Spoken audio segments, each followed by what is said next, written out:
sauced up, round round in it, flossing on that, this diamond, my diamond. Hey y'all, it's Jasmine Nicole here with another video, and today's video is going to be a girl talk video. So if the camera quality is not that great, excuse me, I am using my MacBook. I really just didn't feel like setting up all my equipment and lights and all of that stuff, so I'm just recording right now on my MacBook, so hopefully that's good enough for what I'm trying to accomplish.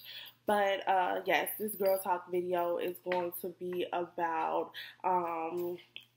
basically about women being afraid to be single. So I know it's just not with me and my friends, but just with a lot of women in general. They're afraid to like be single and not be in relationships, and they'd rather stay in a bad relationship than actually just be by themselves. And it's just a major problem, I feel, because so many women are just struggling in relationships, accepting way less than what they deserve. They're dealing with cheating. They're dealing with men putting their hands on them, domestic violence, not even just physically, but verbally as well, getting talked down to, and just basically going through trauma every day, trying to hold on to this toxic relationship. So, yes, this is what my video is going to be about. So I'm going to discuss a few things in this video. The first thing I'm going to discuss is just like basically the signs or symptoms that you're in a toxic relationship, and if you need to get out of one. I'm going to talk about my own circumstances as well as some of the things that friends that I know have struggled with.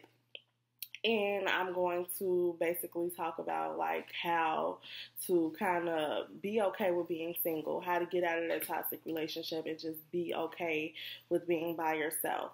So if this sounds like a video that you're interested in, please stay tuned for the rest of the video. And if you like the video, please subscribe to my channel, give it a thumbs up, and comment. Thanks.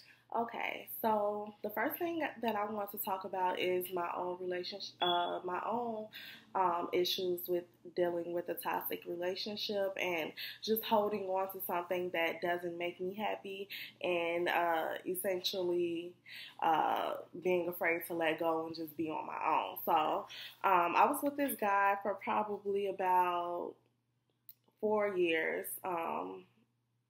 Yeah, it was about 4 years that we were kind of like on. We were mostly on. We were on and off, but we were mostly on for like 4 years. So basically, this guy was somebody, he was real cool. Like, I loved hanging out with him. Of course, like, you know, it was something about him that made me definitely want to stay. The chemistry was good. Everything was great for a while. But after that, it kind of just started going downhill. It was just a lot of signs that was telling me. So it was just like actually more things that, instead of him being somebody that I really liked, it was just becoming a really toxic relationship. So how I started was, of course, little things like, oh, I would text and he wouldn't respond to a text to maybe 5 or 6 hours later, or maybe even the next day. And these are circumstances where I know he's looking at his phone. I know his phone is on him, and like, I know you saw this, so why are you ignoring it? And even with phone calls, like, I'll be getting ignored. And to me, like, ignoring me is one of the worst things you can do. Like, it's so irritating.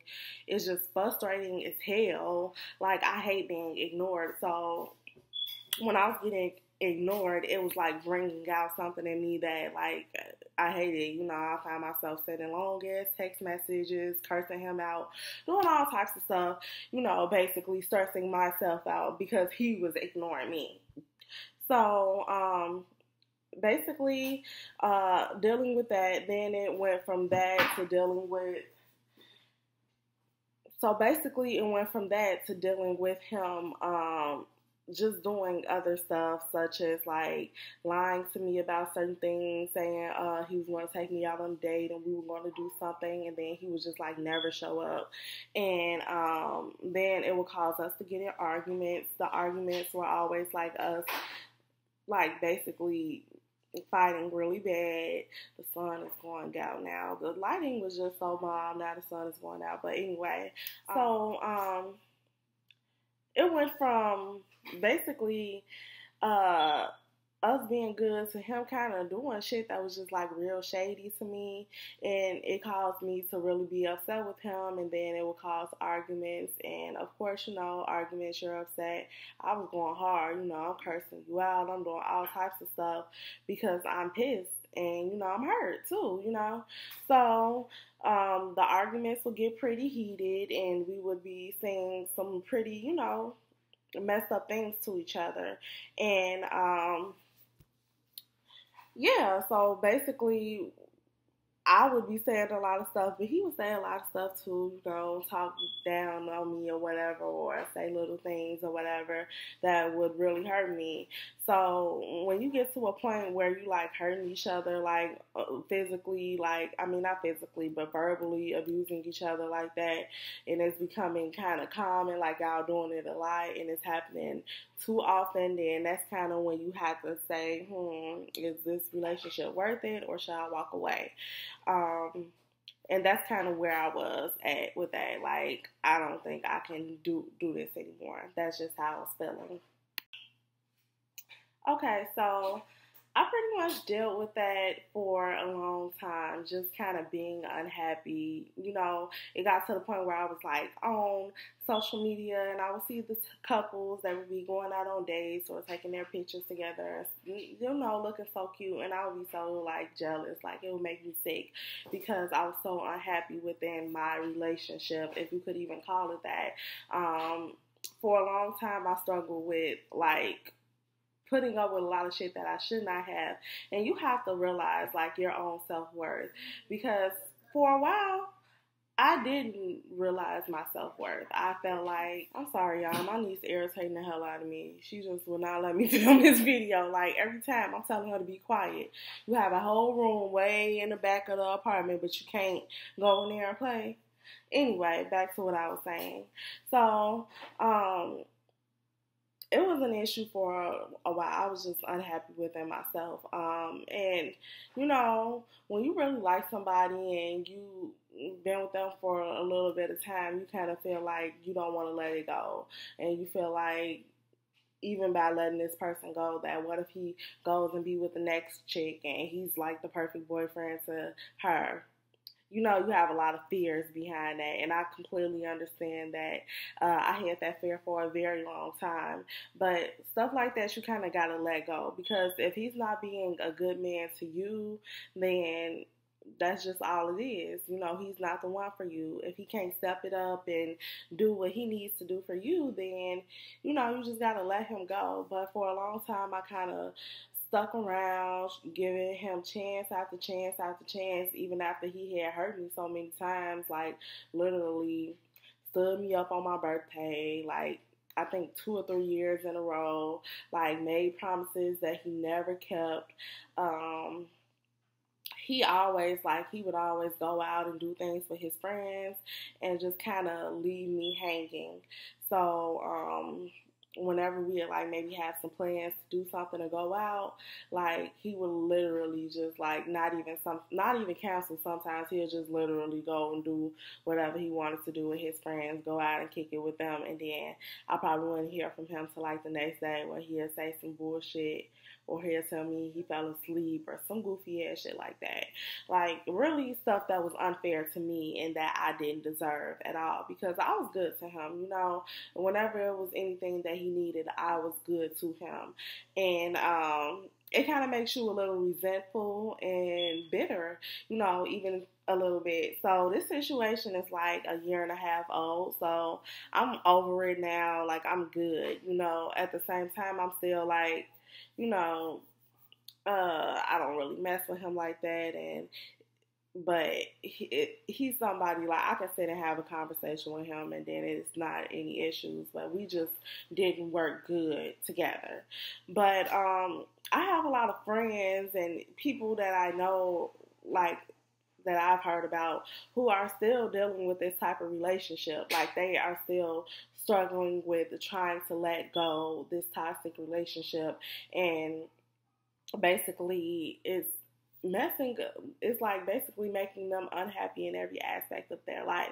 Being in a toxic relationship can literally like ruin your whole life. Like it can cause you to lose out on so many opportunities, like including your career, making the money you want to make, doing the things you want to do, traveling, like even like enjoying times with like your friends and your family. Because once you're in a toxic relationship and you kind of in a place where you're depressed, you can like miss out on so many things, especially if you're young. Like I'm only 26, and I was with him. When we first started talking, I was 21, so I was with him up until I was 25. So that's a long time, in your 20s, especially because your 20s go by so fast. So now that I'm entering the lower end of my 20s, getting closer to 30, I really feel like I'm growing so much, and I feel like this is the perfect time for me to be single. Now, some people can disagree with that because a lot of people I know want to be married by the time they're 30 and want to start having kids and a family, which I do too. Don't get me wrong, but I'm okay with being single right now because I dealt with that for 4 years and I was really unhappy, like I said. But now that I'm actually single and I've been dating and just going out and enjoying time with my friends and my family, and not being held down to someone or being worried about someone, what they're doing, who they might be doing something with, or why they're not with me or why they're ignoring me. It's a freedom that I can tell you is like, it's priceless. It's a freedom and it's a feeling that I feel like a weight has lifted off my shoulder, and I am so much happier at this point in my life. I feel like I'm prospering more, and I'm just not dealing with a situation that it was pretty much holding me back. I feel like it was holding me back in a sense because so much of my mind was dedicated towards stressing out over him that I wasn't thinking about the things that I needed to be thinking about. Don't get me wrong, like I still held down the job. I was going to school, I finished and did what I needed to do, but it was still like a lot of things that I probably could have accomplished if it were not for him. But not saying that the experience didn't teach me a lot, because it definitely did, and it taught me a lot of valuable lessons that I need to learn when picking the partner that I want to be with for the rest of my life. And I'm just making this video because I've had this conversation with so many of my friends that I know it's something that a lot of women are still struggling with, and it's something that we are all going to struggle with at some point in our lives, being with someone who we really care about, who we really wanted to work, but they just aren't matching your effort, or they're not doing what you need them to do in order to make you happy, and like it's almost like they don't even care about making you happy. So that's just my story. But now I'm going to go ahead and get into what you need to do to kind of get out of that type of relationship and to just be okay with being single. Yes, my niece is gone. I'm so happy. So I can film the rest of this video in peace. So, now that my niece is gone, these damn dogs downstairs want to be barking. If it ain't one thing, it's another. Whew. But, so now I want to just get into the things that you can do to kind of get yourself out of that toxic relationship and just get in the state of mind that you need to be in to be single and walk away and be happy with being single. This damn fruit fly just went past the screen. Like this one, I'm like kind of ready for the fall because these bugs are driving me crazy. Like throughout the summer, bugs has not really been a huge issue with me, but for some reason, like these past couple of weeks in Chicago, it's been raining a lot, and there's more rain to come. And like bugs been out here like crazy. I've been getting mosquito bites. They just been out here. These bugs is not playing no games. But okay, let me go ahead and get back to the video. So what you need to do in order to move on. So when I was moving on, it took me several attempts. Like, don't think you just gonna try one time and then you're gonna be out of it. You know, most people it does. Like for the most women, if you really like care about this person and you really want it to work, it's going to take way more than one attempt. I think it took me probably 10 plus attempts to finally just walk away and say enough was enough. Sometimes it's like a certain breaking point that you reach. Like sometimes it's something where the person does something really, really messed up that you just have no choice but to walk away, and you know that there's no coming back from it. And sometimes it's just that they've done it so many times that it's like you over it and it's just like, I'm done. I can't. So, but yeah, it took me a bunch of times to just like finally get, to finally say I'm done and be done for real. So, first things first, you really have to stop caring. I know that it's hard to stop caring about somebody and it's hard to just say, I'm done and fuck you, but you have to, like, honestly, you have to be done with it. Like, you have to say you don't care if they move on to somebody else. Or even if you do care, you kind of just gotta, I think somebody got to come down. And I don't want to hear them see me talking or whatever, and because my back door is open, and yeah, that would be awkward. So you kind of have to just say, I don't care, or you have to like at least pretend like you don't care. So like fake it until you make it, basically. So that's pretty much what I did. I pretty much had to isolate myself from that person. It was kind of easy for me because at that point in time we kind of both were like not fucking with each other, so he wouldn't really be texting or calling me, and I for damn sure wasn't texting or calling him. So it was kind of like, what's this, water? Yeah. So it was kind of like we both wasn't really messing with each other like that. But yeah, that's what happens when you get into arguments or whatever. But eventually somebody ends up coming around. It was usually him. He would end up coming back around, and I would always take him back. But now I'm not. If y'all just heard something, that's the loudest AC unit. Like, it's loud as fuck. But anyway, so okay, I'm kind of rambling. Let me get back on track. So what I had to do was pretty much just keep myself busy. And this is probably one of the most important things that you can do while you're actually dealing with a breakup. Like, give yourself some time to kind of just grieve and just get over the situation. So probably like a few days, no more than a week.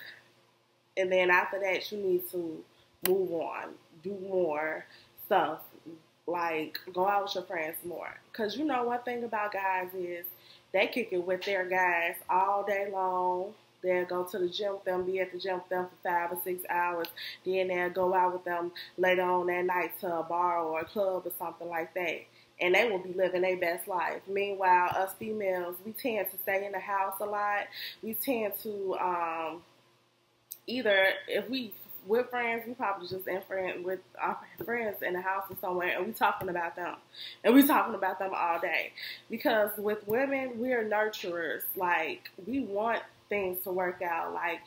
Like that's kind of how we're like programmed or whatever. Like, we want our men. Like, that family thing is important to us. But for a lot of guys, they're like just living their life. They being young, they having fun, they out here living their best life. So us women, we need to start being like them because they really don't be worried about us while we be stressing about them. We be in the house crying, watching depressing movies, listening to sad 90s R&B music, like, and they literally be out here just like living their best life with the guys. Sometimes they may have even moved on to another female, But we can't let that get us down. We have to just level up and get like them. We got to do what they doing, but we got to hit them harder with it. Because I think a lot of men, they think that, oh, we not going to be on nothing. Because I know my ex-dude or whatever, like whenever he'll call me or text me something, I always be in the house. But that's just because I'm more so of a homebody anyway. So I like staying in the house and binge watching Netflix and reading books, sipping on my wine. That's what I like doing. But I definitely had to start getting out more and doing more things, because even just being in the house and being by yourself a lot, you can tend to think too much about things, and you'll end up thinking about him and the situation, and then you might end up texting or calling him, and then, pretty much messing it up because you're bored, and like you can't end up like literally just getting back into a situation that you wasn't happy with just because you're bored. But just going out with your friends, like y'all can do anything. Just either go out for drinks, go out for dinner, go watch, go to the movies together. Y'all can go bowling, or even more exciting things, like even going to like a museum, or kicking it at the beach or the lakefront, or going downtown and just having a little girls' day or a little spa day or something like that. Just hanging out with your friends and just making the best out of it. Just keeping yourself busy, that helps a lot. And I know me, when I really get into like a show or a movie or something, then I'll definitely be focused on that a lot, and it kind of keeps me from thinking about my own life and my own problems. And I'm definitely going to make a video of like my top 10 like Netflix shows, and also really good books, Like stuff, reading books and movies like literally can like help you get through a breakup, because it can help you like kind of not focus on what you're going through. So, other than that, you just have to really build up your confidence, because a lot of times when we're like, we don't know our worth, or we're self-conscious, in any aspect of our life, which most women are, we really don't know our full potential and our full worth. We kind of get taken advantage of, and we let men kind of do them while we suffer. And you really have to build yourself up to know that I deserve so much better, and I'm going to get so much better. It's sad, because as many men as it is out here in the world, still a lot of women who just feel like they don't know if they can get anybody better, or they feel like what they have is as good as it's going to get for them. And it's really sad. Like, it took me dating a few guys, and then there was this one guy, he really, really showed me my worth, because he used to do the nicest things for me. Like, he would take me out, like, every week. We'll probably go somewhere new. He would just, like, randomly bring me bottles of my favorite wine. And he always complimented me. He was so nice. Like, it's men like that that's going to show you. Even if that's not the man for you, the man that you're going to end up with in the long run, this man is still going to show you that you're worth more. This is what you're worth. You're worth being catered to. You're worth having said you're beautiful and being praised. And you're worth all of these things. You're worth gifts and nice things. You're worth being taken out. You're not worth being talked to crazy, being physically or verbally abused, or dealing with any of that stuff. Like, I just wish that we as women can just stand up. Like, I feel like a lot of us are pushovers, and we are being pushed over by men because we feel like, oh, I love him so much, or I care about him so much, that we let them get away with way too much, and we just feel like we have to sit there and deal with it or suffer with it because we're so desperate to be loved, or we're so desperate to not be single. And I just don't feel like it should be that way. Like, we need to be happy within ourselves, and we need to work on our own selves. Like, sometimes it even takes going to therapy. Or if you're like me and you're broke, or your insurance doesn't cover therapy, then you can Google a lot of different ways. It's a lot of different options, especially with the internet. You can Google different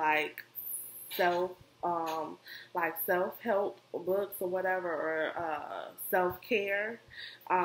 Even doing things like just making yourself look nice, you know, putting on a little makeup or dressing nice or getting your hair and nails done every once in a while. Like, those things help a lot, because I know when I look good, I'm more confident, and I'm like, you know, like good vibes come to me, and good men, like, well, no, not good men, because I've been dealing with, that's going to be another video, like the whole dating in 2018 and what kind of bullshit that is. That's going to be in a whole nother video. But this video is just focusing on just loving yourself enough to be alone. So yeah, I think I pretty much covered everything. I can't really think of nothing else, and I kind of filmed this video on a whim, so if it's all over the place, then excuse me, because I didn't really pre-plan this video or write out what I wanted to say. So this is just off the top of my brain and everything that I can think of, and it's just been something that I've been thinking about. But if you did like this video, once again, please give it a thumbs up, comment, and subscribe. Thank you once again, and I'll see you guys next time.